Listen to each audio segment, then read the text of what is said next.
Party थी है, और सुप्रीम कोर्ट ने यह भी होल्ड किया कि हम ही एंटाइटल थे उन सारे सीटों के। और तस्वीर का तरीक़ेकार यही है कि एक मरतबा सुप्रीम कोर्ट ने कह दिया सो वो फाइनल वर्ड है। ये पार्लिमान सुप्रीम जरूर है, लेकिन कॉन्स्टिट्यूशन की इंटरप्रिटेशन करना सुप्रीम कोर्ट का दायरे इख्तियार है। अगर सुप्रीम कोर्ट ने आईन का इंटरप्रिटेशन कर लिया, वो फाइनल वर्ड है। ये पार्लिमान उस इंटरप्रिटेशन को सेट असाइड नहीं कर सकती। कानून साजी आप कर सकते हैं। इसमें जनाबी स्पीकर एक नया कानून साजी करके इल्लीगल अनकॉन्स्टिट्यूशनल जो हम फ्लोर पे ऐलान करते हैं, इंशाअल्लाह ताला ये हम चैलेंज करेंगे और ये चैलेंज इंशाअल्लाह सुप्रीम कोर्ट से डिसाइड करेगी। आपने हमसे निशान लिया सोचते हुए कि लोग भूल जाएंगे। लोग इमरान अहमद खान नियाजी का नजरिया नहीं भूले, वो लोगों में शरीयत कर बैठा है और ये हुकूमत के लिए निशान अबरत बनेगा। ये अगर चाहिए तो इनको चाहिए बेहतर है शहबाज शरीफ आज से फोन कर ले हसीना वाजिद को, तरीका सुन ले, फोन करके रास्ता पूछ ले जाना फिर किस तरीके से। अवाम के हकूक पे डाका डालने वालों का यही हक होता है।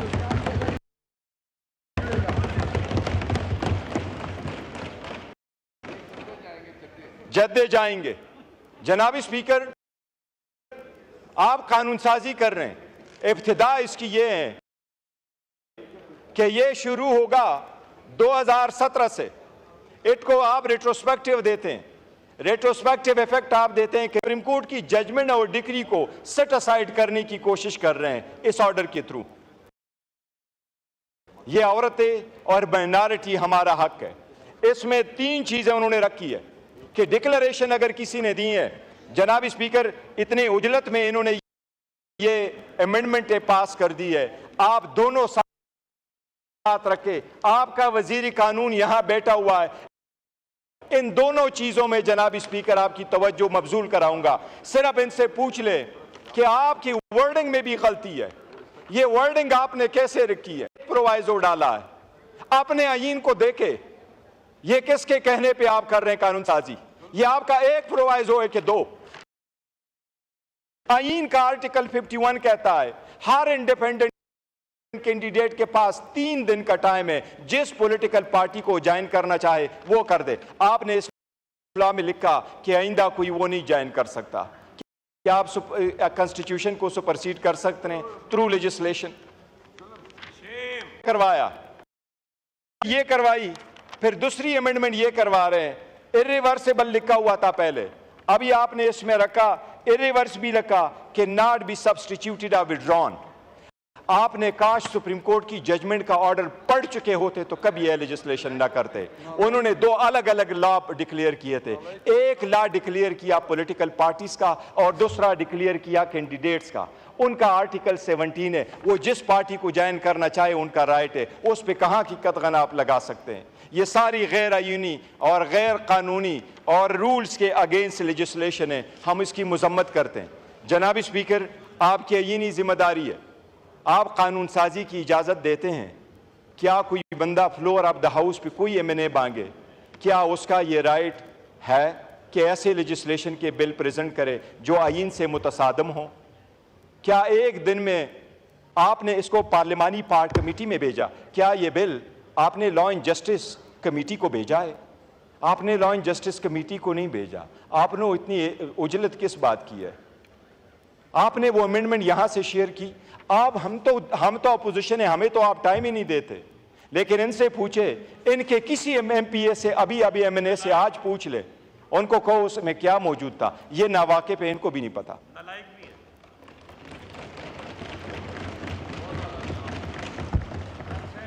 जनाब स्पीकर, सुप्रीम कोर्ट के हर डिसीजन को आप सेट असाइड करवा रहे हैं। ये सुप्रीम कोर्ट पे हमला करने वाले हैं। सुप्रीम कोर्ट के फाइनल डिसीजन आने के लिए तस्वीर का तरीक़ाकार ये होता है, ईवान उसको सेट असाइड नहीं करती, उसको ऑनर करती है। फैसले ऑनर किए जाते हैं, इम्प्लीमेंट किए जाते हैं। एक फाइनल वर्ड होता है जिस पे लोग लब्बैक कह के कहते हैं कि अब तस्वीर हल हो गया, वो जिसके फेवर में हो। हम इसकी बहुत शदीद मजम्मत करते हैं, ऐलान करते हैं कि इसको हम सुप्रीम कोर्ट में चैलेंज करेंगे। जनाब स्पीकर, आपके नोटिस में एक चीज़ दोबारा गोश गुजार कराऊँ, हर रोज़ हमने कहा है, आज दोबारा आपके नोटिस में लेके आ रहे हैं। इतनी हिम्मत वाकई नहीं है। हम बारहा ये इस पार्लियामान में कह चुके हैं कि जनाब स्पीकर, अगर आप पॉलिटिकल पार्टी को पॉलिटिकल स्पेस नहीं देंगे, पॉलिटिकल पार्टी को आप पॉलिटिकल स्पेस नहीं देंगे, तो ये स्पेस आपका कोई और लेगा और आपका नतीजा भी हसीना वाजिद जैसा ही होगा। जनाब स्पीकर, इस पे मैंने वज़ीर आज़म की तवज्जो मबजूल करवा ली थी। वज़ीर आज़म ने यहाँ अंडरटेकिंग का कहा था और साथ ही ये कह दिया था वज़ीर आज़म साहब ने कि मैं उसको स्पीकर साहब के सामने लेके आऊँगा, इनफोर्स डिसअपीयरेंसेस। जनाब स्पीकर साहब, आपसे हमारी ये तवक्को है, आप कस्टोडियन ऑफ द हाउस है, आप चेयर हैं, हम हमेशा आपका रिगार्ड करते हैं, आपको ज़्यादा प्रोटेक्ट और डिफेंड करने की कोशिश करते हैं। हम आपसे मुतालबा करते हैं कि जितने भी हमारे इन्फोर्स डिसअपीयरेंस है इस पार्लियामान में, हमारे कल एक भाई की शहादत की डेथ हुई है, मुमताज़ मुस्तफ़ा साहब, इस पूरे हाउस को हमेशा से ये दुख रहेगा, वो अपने घर में नहीं मर सका, वो घर जाना चाह रहा था लेकिन इस बर्बरियत की वजह से घर नहीं जा सका। आपको आवाज़ देना होगा। आपके नोटिस में हम लेके आए थे, आपने गाउन पहना हुआ है, इस ईवान में गाउन पहने के वक्त आपने इस ईवान पे इस आईन का हलफ उठाया था। हम हमेशा आपको हलफ याद कराते हैं जनाब स्पीकर, आपको हलफ याद कराते हैं। ये हलफ हम आपको याद कराते हैं जनाब स्पीकर। आप हमारे इतनी स्पीकर है जितना इनके स्पीकर है, आप यूनाइटेड स्पीकर हैं। हम आपको ये हलफ याद कराते हैं, हमारे मेंबर की डेथ यहां क्यों हुई, वो अपने घर क्यों नहीं जा सका। अरेस्ट, सिर्फ अरेस्ट नहीं, उनको डिसअपीयरेंसेस की जनाब स्पीकर हम आपसे मुतालबा करते हैं, काइंडली इस रूल्स के मुताबिक, इन रूल्स के मुताबिक आप पार्लियामेंट्री स्पेशल कमेटी बना लें कि वो कमेटी एक्सक्लूसिवली हमारे पार्लियामेंटेरियन के साथ जो ज़्यादतियाँ हुई हैं और जो डिसअपीयर हुए हैं उनको एक्सक्लूसिवली वो कमेटी देख ले। हम आपसे मुतालबा करते हैं, स्पेशल पार्लियामेंट्री पार्टी बनाना रूल्स में आपका इख्तियार है। ये रूल्स में लिखा हुआ है जनाब स्पीकर, रूल 186 में लिखा हुआ है जनाब स्पीकर। हम आपसे पुरजोर मुतालबा करते हैं अपोजिशन कि आप ये स्पेशल कमेटी बना लें। स्पेशल कमेटी बना करके उसमें सिर्फ पार्लियामेंटेरियन के इनफोर्स डिसअपीयरेंस के केसेस भेजे। कल हाई कोर्ट में जो मैंने स्टेटमेंट यहाँ वजीर आजम को खिताब में जो मैंने कहा था, कल हाई कोर्ट के जज ने वो पूरा ट्रांसक्रिप्ट पढ़ा है।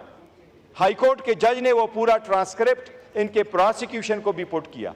जनाब स्पीकर, हम मुतालबा करते हैं ये कमेटी आप बना ले ताकि इस लॉन्ग स्टैंडिंग इशू को एड्रेस किया जा सके। शुक्रिया जनाब स्पीकर। महमूद खान अचकज़ई साहब ऑन पॉइंट ऑफ ऑर्डर। ये एक मिनट